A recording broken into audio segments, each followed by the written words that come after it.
And welcome into this week's edition of the Recruiting Roundup, powered by Rock and Refuel Varsity. Scout.com's Jason Jewell. As always, I'm Jared Cohen. We bring the latest in Arizona high school football recruiting, and we do so year-round. We're going to talk about how coaching changes at the college level has impacted local recruits. We mentioned it briefly last week, but before we do that, Jason, we wanted to look back at the 2014 season and mention offensive and defensive players of the years, in our opinion, guys that just had absolutely monster season. Starting on the defensive side of the football, man, Boulder Creek really shocked a lot of people this season, played a lot better than many expected going in, actually might have exceeded some expectations because they played so well, but Ryan Parento on defense was absolutely stellar, a big part of their success. He's our defensive player of the year. Yeah, it was just all over the field all season long. Started from game one all the way through the playoffs. Was great. He had 108 tackles from his safety spot. Then he picked off 8 passes, took 3 of those back for scores.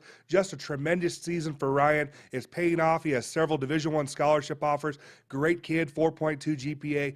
Couldn't be happier to name Ryan Parento our Defensive Player of the Year. And we talked about it briefly from a recruiting standpoint for Ryan, but update us. The school's still in the mix for him and where he's leaning at this point. Yeah, it looks like he's waiting on Wyoming to see if they're going to pull the trigger and offer. I know he's tripped out to Holy Cross because he is such a good student. I know they're in the mix and could get a steal if they get his commitment. So on top of being Defensive Player of the Year from us at the Recruiting Roundup, also a Sports 360 AZ first-team all-academic selection as well. Ryan Parento, one of the best that Arizona has to offer. On the offensive side of the football, shouldn't be much of a shock. Christian Kirk, the top prospect in the state at the 2015 class for a reason, but not just because of what he does individually, from how he stepped up for his team with injuries or playing different roles that he's not normally accustomed to. It didn't matter what Coach Jason Mons asked, he did it and did with flying colors.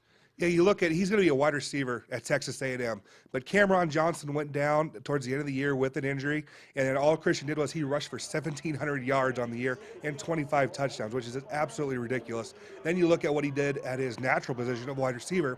He had 1,200 yards and scored 17 touchdowns in that area, and then took a punt and a kick back to the house. Pretty incredible. And then you look at what he's doing. He's off to Texas A&M. A very special person Christian Kirk is. Can't wait to see what he's going to do at the next level. Now, Jason, we touched on it, and you mentioned Cameron Johnson. We talked about him briefly, about how his recruitment has been impacted by coaching changes. He's been offered by Wisconsin, Colorado State, UNLV, just to name a few. But there is also some other players around the state whose their recruitment has been impacted by coaching. Who are some of those guys? Yeah, probably the most notable is Dedrick Young, the Centennial running back linebacker. He really wanted to go to Nebraska, and then Bo Pelini got fired. He was offered by the staff at Oregon State, so when Mike Riley took over at Nebraska, it ended up kind of being a natural fit, and Dedrick is going to enroll early there. Then you look what happened to Matt Pistone at Yuma Catholic, tight end. It was committed to Oregon State. Coaching change up there and just flips to Boise State, who was a finalist for him in the first place.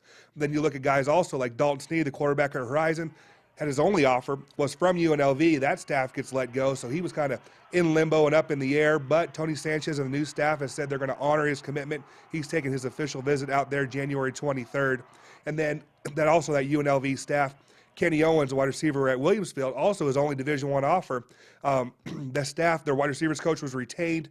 They said they're still going to recruit him, that they have not turned around and offered him yet, according to Steve Campbell, the head coach at Williamsfield. Still a lot that can happen between now and signing day, and we'll have it covered for you. And plus, next week, we'll take a look at the All-American games that happened this past week. We'll dive into not just the games themselves, but the analysts who have talked about how these teams and these players stacked up in practices leading up to those games as well. That's all next week. Until then, that's Jason Jewell, Scout.com. I'm Jared Cohen. This has been the Recruiting Roundup, powered by Rock and Refuel Varsity on Sports 360 AZ.com.